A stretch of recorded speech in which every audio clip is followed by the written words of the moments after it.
But this is just a beginning.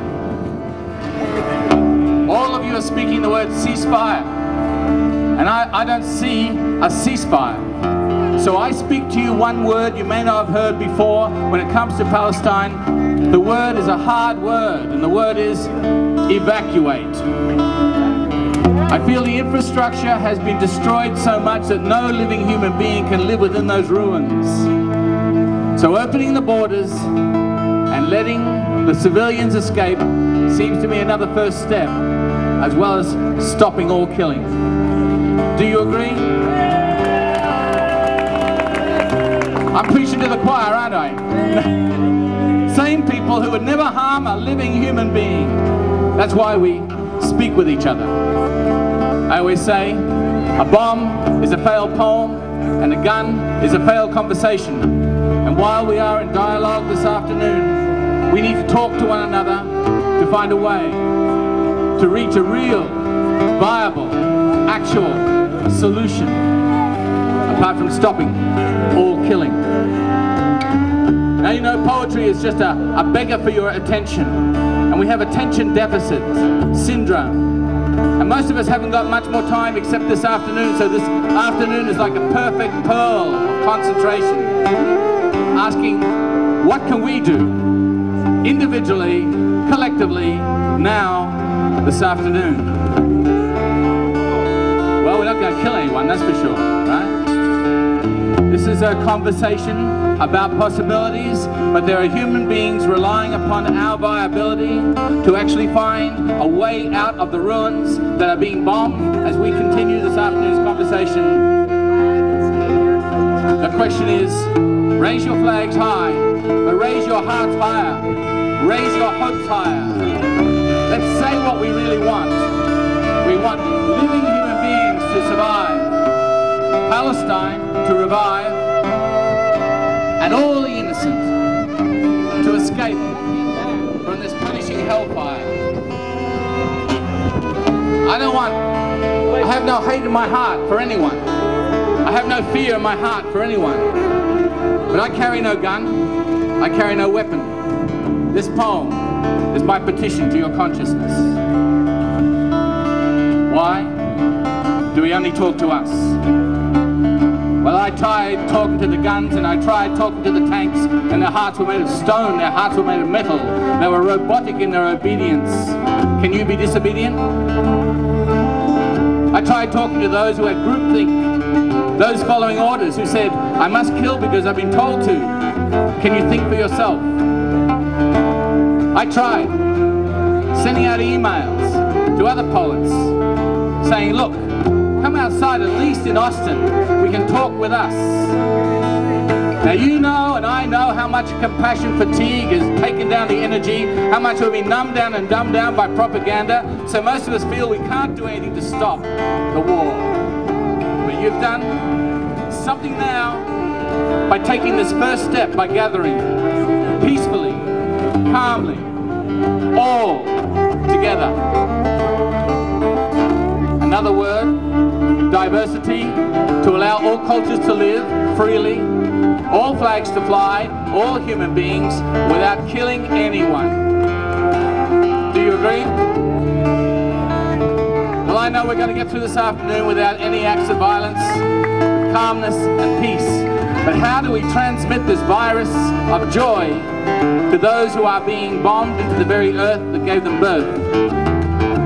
And that's a pivotal question. They say ceasefire, but the occupying troops will stay in the ruins and keep firing at innocent people. They say ceasefire, but it's not a ceasefire when you're still killing people. I won't mention the phosphorus bombs or the chemical weapons. You already know about the killing of children. None of us would do that. None of us must allow it. And United Nations, and schools, and universities, and radio towers, and bombing waterworks and sewage works, that's collective punishment. You've heard that before. But before the Nuremberg trials and the war crimes trial, there's something more important. That's why we've come together.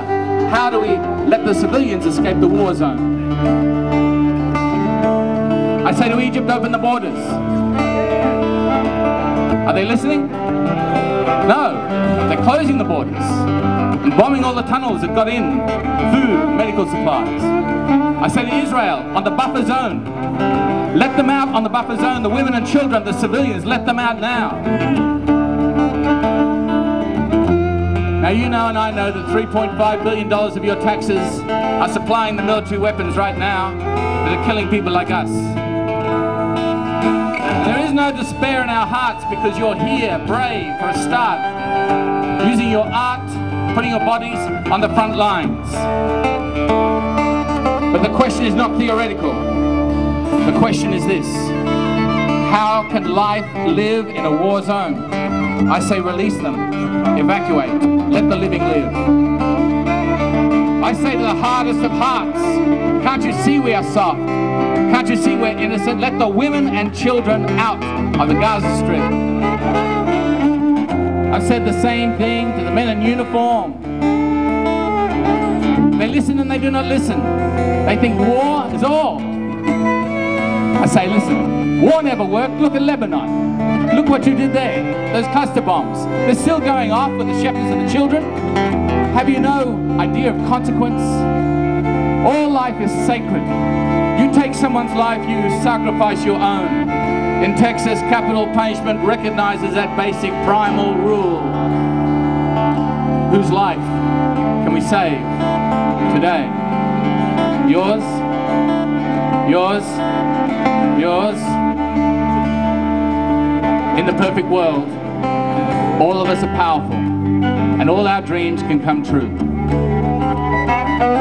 In the perfect world, we have no need for weapons to convince anyone that just to be alive is what we're here for. All life is one life, one tiny planet we have. You're breathing the air filled with explosives from Palestine drifting through. And still the same question, well, Thom, what can we do? You're doing it now, gathering with optimistic scenarios to see how life can live. All the poets, all the musicians, all the artists, all the thinkers and feelers and dreamers, all those who have no war in them, wave your flags, wave your arms and surrender. I surrender now to the wisdom inside of you. Be brave, bold, and true. And when they question you and say, hey, this ancient fight's been going forever, you say, well, it stops right here. It stops right now. Children are not terrorists. Women are not terrorists. Civilians are not terrorists. If you want to kill terrorists, let the others out. Make some basic common sense. You don't kill a third party just because someone did something bad to you way back in history. It's not history anymore. The killing's happening now. There's a war crime. Horrible war crimes. But the focus is, where can your energies best go? There is no choir. There is no peace in a war zone. So I ask and petition every one of you this afternoon to devote the highest energies of peace within you, in all you are and all you do, to find solutions now. We send these poems out to Palestine. We send these poems out to the living women and children, and every one of you, because the answer to the question is real. Tell us all, what are human beings supposed to do?